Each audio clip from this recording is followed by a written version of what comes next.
ବାସ୍ତବରେ କାହା ନିକଟରେ ସମସ୍ତ ଉତ୍ତର ଅଛି କି? ଏହି ପ୍ରଶ୍ନର ଉତ୍ତର ହେଉଛି ହଁ ଆଉ ନା। ଈଶ୍ୱରଙ୍କଠାରେ ନିଶ୍ଚିତ ଭାବରେ ସମସ୍ତ ଉତ୍ତର ଅଛି। କୌଣସି ମାନବ ନିକଟରେ ସମସ୍ତ ଉତ୍ତର ନାହିଁ। ତଥାପି ଯଦି ସେ ଈଶ୍ୱରଙ୍କଠାରେ ବିଶ୍ୱାସ କରେ ତେବେ ଜୀବନର ଗଭୀର ପ୍ରଶ୍ନଗୁଡ଼ିକର ଅଧିକ ଉତ୍ତର ପାଇପାରିବ।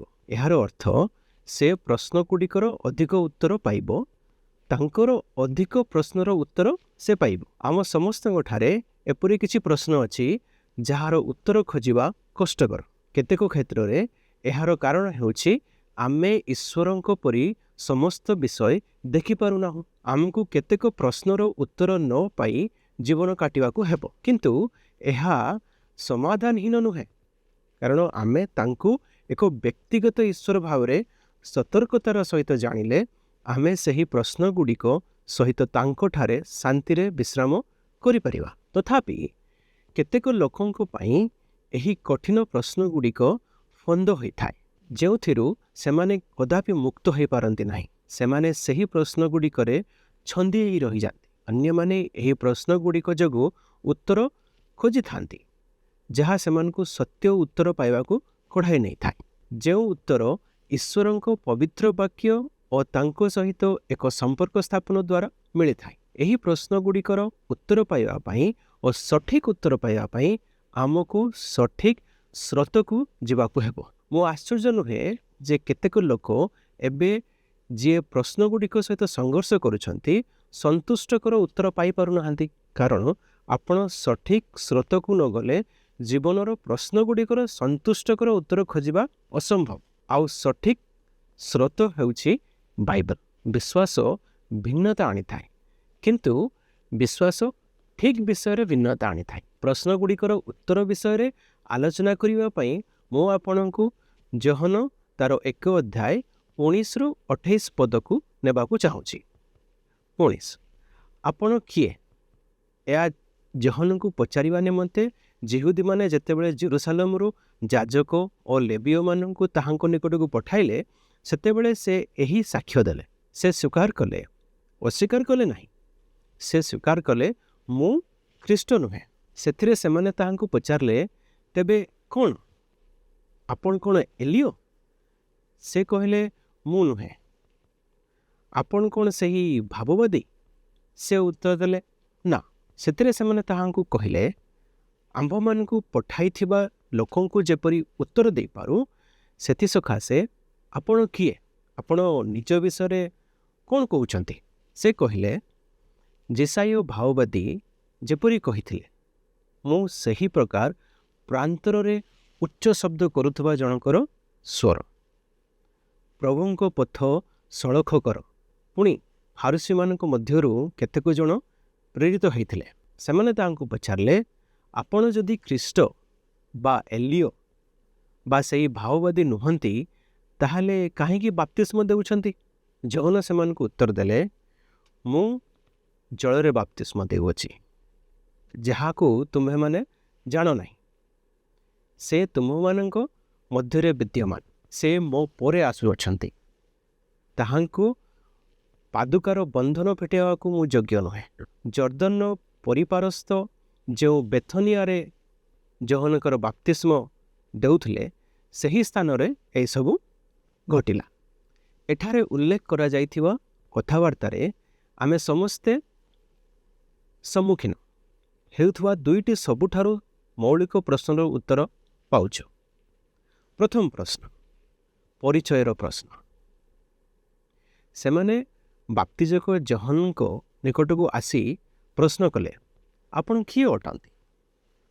ସେ ଅତି ଶୀଘ୍ର ନିଜର ପରିଚୟ ଦେଲେ ଓ ସେମାନଙ୍କୁ ସ୍ପଷ୍ଟ କଲେ ଯେ ସେ ମସିହ ଅର୍ଥାତ୍ ଖ୍ରୀଷ୍ଟ ନୁହନ୍ତି। ଖ୍ରୀଷ୍ଟ ହେଉଛି ଇଂରେଜୀ ଶବ୍ଦ, ଆଉ ଏହାର ଗ୍ରୀକ୍ ଶବ୍ଦର ଅର୍ଥ ହେଉଛି ଅଭିଷିକ୍ତ, ଆଉ ଏହାର ହିବ୍ରୁ ଶବ୍ଦର ଅର୍ଥ ଗ୍ରୀକ୍ ଶବ୍ଦର ଅର୍ଥ ସହିତ ସମାନ ଅଟେ। ବାପ୍ତିଜକ ଯୋହନ ଉତ୍ତର ଦେଲେ, ମୁଁ ମସିହ ନୁହେଁ। ତାପରେ ସେମାନେ ତାଙ୍କୁ ପଚାରିଲେ, ଆପଣ କ'ଣ ଏଲିୟ? ଭାବବାଦୀ ମଲାଖୀ ଭାବବାଣୀ କରିଥିଲେ ଯେ ପ୍ରଭୁଙ୍କ ମହାନ ଓ ଭୟଙ୍କର ଦିନ ଆସିବା ଆଗରୁ ଏଲିୟ ଆସିବେ। ତେଣୁ ସେମାନେ ତାଙ୍କୁ ପଚାରିଲେ ଯେ ସେ କ'ଣ ଏଲିଓ? ସେ କହିଲେ ନା, ମୁଁ ଏଲିଓ ନୁହେଁ। ସେମାନେ କହିଲେ ଆପଣ କ'ଣ ସେଇ ଭାବବାଦୀ? କେଉଁ ଭାବବାଦୀ? ଯାହାଙ୍କ ବିଷୟରେ ମୋଶା ଦ୍ୱିତୀୟ ବିବରଣୀ ତାର 18 ଅଧ୍ୟାୟ 18ରେ କହିଥିଲେ।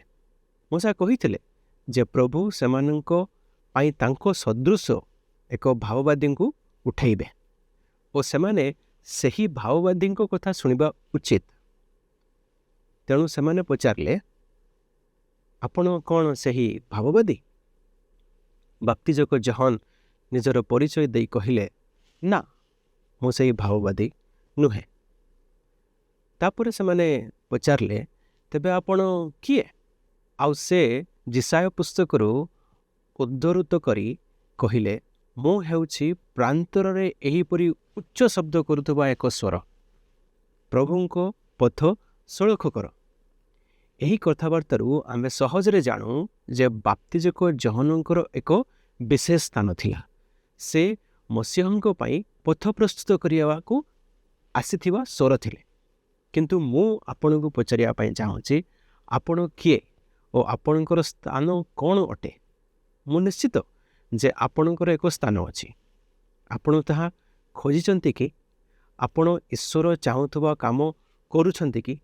ଯଦି ମୁଁ ଆପଣଙ୍କୁ ପଚାରେ ଆପଣ କିଏ, ତେବେ ଆପଣଙ୍କର ଉତ୍ତର କ'ଣ ହେବ?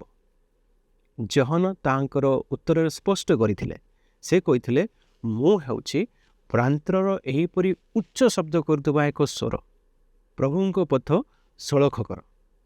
ଏହା ଏକ ଅତ୍ୟନ୍ତ ଉଚ୍ଚମାନର କାର୍ଯ୍ୟ ଅଟେ। ତେଣୁ ପ୍ରଥମେ ଏହି ପରିଚୟର ପ୍ରଶ୍ନ ଥିଲା ଆଉ ତାହା ସ୍ପଷ୍ଟ ଭାବରେ ଉତ୍ତର ଦିଆଗଲା। ଦ୍ୱିତୀୟ ପ୍ରଶ୍ନ, ବ୍ୟାଖ୍ୟାର ପ୍ରଶ୍ନ। ତାପରେ ସେମାନେ ତାଙ୍କୁ ପଚାରିଲେ ଯଦି ଆପଣ ମସିହ କିମ୍ବା ଏଲିଓ କିମ୍ବା ସେହି ଭାବବାଦୀ ନୁହନ୍ତି ତେବେ ଆପଣ କାହିଁକି ଡୁବନ ଦେଉଛନ୍ତି? ତାପରେ ଜହନ ସେମାନଙ୍କୁ ବ୍ୟାଖ୍ୟା କରି କହିଲେ ସେ କହିଲେ ମୁଁ ଜଳରେ ଡୁବନ ଦେଉଅଛି। ଏହା ସତ୍ୟ। ଯେତେବେଳେ ଆମେ ନୂତନ ନିୟମର ଅନ୍ୟ ଶାସ୍ତ୍ରଗୁଡ଼ିକ ଦେଖୁ ଯେଉଁଠାରେ ଜହନଙ୍କର ଡୁବନ ବିଷୟରେ ବ୍ୟାଖ୍ୟା କରାଯାଇଛି, ଆମେ ଆହୁରି ଦେଖୁ ଯେ ସେ କହିଥିଲେ ମୁଁ ତୁମମାନଙ୍କୁ ମନ ପରିବର୍ତ୍ତନ ପାଇଁ ଜଳରେ ଡୁବନ ଦେଉଛି। ତେଣୁ ଜହନଙ୍କର ଜଳ ବାପ୍ତିସ୍ମ ମନ ପରିବର୍ତ୍ତନ ଏକ ଚିହ୍ନ ଥିଲା। କିନ୍ତୁ ସେ କହିଲେ ମୋ ଠାରୁ ମହାନ ଜଣେ ଆସିବେ, ସେ ବର୍ତ୍ତମାନ ତୁମମାନଙ୍କ ମଧ୍ୟରେ ଅଛନ୍ତି କିନ୍ତୁ ତୁମମାନେ ତାଙ୍କୁ ଜାଣୁନାହ। ଆଉ ଯେତେବେଳେ ସେ ଆସିବେ ମୁଁ ତାଙ୍କର ଜୋତାର ଫିତା ଫିଟାଇ ପାରିବି ନାହିଁ, ମୁଁ ତାହା କରିବାକୁ ଯୋଗ୍ୟ ହେବି ନାହିଁ। ସେ ମୋ ଠାରୁ ଅନେକ ଗୁଣରେ ମହାନ ଅଟନ୍ତି, ଯେପରିକି ମୁଁ ତାଙ୍କ ଜୋତାର ଫିତା ଖୋଲିବାକୁ ଅଯୋଗ୍ୟ ଅନୁଭବ କରିବି। ଏବେ ମୁଁ ଆପଣଙ୍କୁ ପଚାରିବାକୁ ଚାହୁଁଅଛି ଆପଣ ଯାହା କରୁଛନ୍ତି ତାହା କାହିଁକି କରୁଛନ୍ତି? ଆପଣ ଏ ପ୍ରଶ୍ନର ଉତ୍ତର ଦେଇପାରିବେ କି? ଡୁବକ ଜହନ ଏହାର ଉତ୍ତର ବହୁତ ଭଲରେ ଦେଇଥିଲେ, କାରଣ ମସିହଙ୍କ ସହିତ ତାଙ୍କର ଏକ ନିର୍ଦ୍ଦିଷ୍ଟ ସମ୍ପର୍କ ଥିଲା ଆଉ ସେ ତାଙ୍କର ଆହ୍ୱାନ ପୂରଣ କରିଥିଲେ। ମସିହଙ୍କ ସହିତ ଆପଣଙ୍କର କେତେ ପ୍ରକାର ସମ୍ପର୍କ ଅଛି? ଆପଣ ଯାହା କରୁଛନ୍ତି ତାହା କାହିଁକି କରୁଛନ୍ତି? ଆପଣ ମୋତେ କ'ଣ ଉତ୍ତର ଦେବେ? ଏହି ପ୍ରଶ୍ନଗୁଡ଼ିକର ଉତ୍ତର ଯୀଶୁଖ୍ରୀଷ୍ଟଙ୍କ ସହିତ ଆମର ସମ୍ପର୍କ ଦେଖାଇଥାଏ, ଯେଉଁ ସମ୍ପର୍କ ଆମର ରହିବା ଉଚିତ। ଯେତେବେଳେ ଆପଣ ପରିଚୟର ପ୍ରଶ୍ନର ଉତ୍ତର ଦିଅନ୍ତି ଆପଣ ତାଙ୍କ ବିଷୟରେ ଜାଣନ୍ତି କି ସେ ହେଉଛନ୍ତି ସିଏ ଯିଏ ଆସିଛନ୍ତି ଆସୁଥିବା ଜଣକ ଭାବରେ। ଆପଣ ତାଙ୍କ ପାଇଁ ଏକ ସଳଖ ପଥ ତିଆରି କରିବାରେ ଆଗ୍ରହୀ କି? ଏହି ପ୍ରଶ୍ନର ଉତ୍ତର ଆପଣ କ'ଣ ଦିଅନ୍ତି? ଆପଣ ଯାହା କରୁଛନ୍ତି ତାହା କାହିଁକି କରୁଛନ୍ତି? ଏହା ସିଧାସଳଖ ସେହି ଅଭିଷିକ୍ତଙ୍କ ସହିତ ସମ୍ପର୍କିତ କି? ମସିହ ଆସୁଛନ୍ତି। ଜହନ ସେହି ପଥକୁ ତାଙ୍କର ଦିନରେ ଦେଖିଥିଲେ। ଆପଣ ତାହା କିପରି ଦେଖନ୍ତି? ମସିହ ସେହି ଯୀଶୁଖ୍ରୀଷ୍ଟଙ୍କ ସହିତ ଆପଣଙ୍କର ଏକ ବ୍ୟକ୍ତିଗତ ସମ୍ପର୍କ ଅଛି କି? ଆପଣ ଏବେ ସେହି ସମ୍ପର୍କ ଲାଭ କରିପାରିବେ। ଆସନ୍ତୁ ପ୍ରାର୍ଥନା କରିବା। ପ୍ରଭୁ ଯୀଶୁ, ଆମେ ଧନ୍ୟବାଦ ଦେଉଛୁ ଏହି ସଂକ୍ଷିପ୍ତ ବାକ୍ୟ ପାଇଁ। ପ୍ରଭୁ, ପ୍ରାର୍ଥନା କରୁଛୁ ଯେ ତୁମେ ଆମକୁ ଆଶୀର୍ବାଦ କର ଯେମିତି ଆମେ ତୁମକୁ ଆହୁରି ଜାଣିପାରିବା, ଆମେ ନିଜର ହୃଦୟ ଯେମିତି ଖୋଲିକି ତୁମକୁ ଆହୁରି ଜାଣିପାରିବା ଆଉ ତୁମକୁ ଆମେ ନିଜର ହୃଦୟରେ ଆମେ ଯେମିତି ନେଇପାରିବା, ତୁମେ ସେଭଳିଆ ଆମକୁ ସାହାଯ୍ୟ କର। এই ছোট ପ୍ରାର୍ଥନା ପ୍ରଭୁ ଯୀଶୁଙ୍କ ନାମରେ ମାଗୁଛୁ, ଆମେନ୍।